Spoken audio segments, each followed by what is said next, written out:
In this video I will show you how to delete Alibaba.com account. So let's start. I'm using mobile app, so open the app on your Android and here we go, click on here, my Alibaba, and if you scroll down you will find settings, click on it,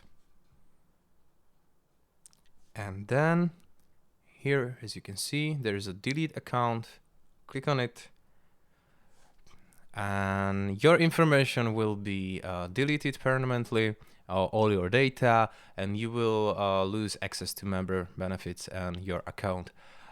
Be careful if you have some refunds over there, so we are waiting for some refunds. Don't delete your account, you won't be able to issue your refunds, so make sure everything is alright.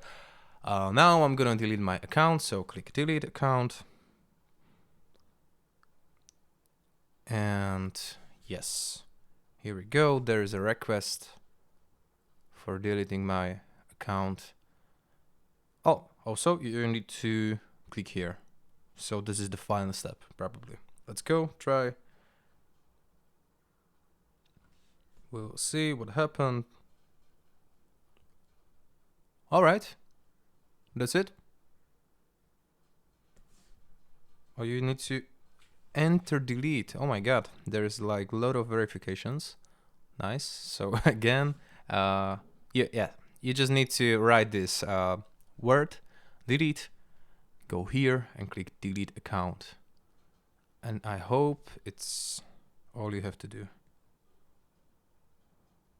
Perfect. And this is how can you delete your account. That's it, guys. Thank you for watching. If this video was helpful, please hit the like button. If you want to support me, please subscribe the channel, and see you one click later. Goodbye.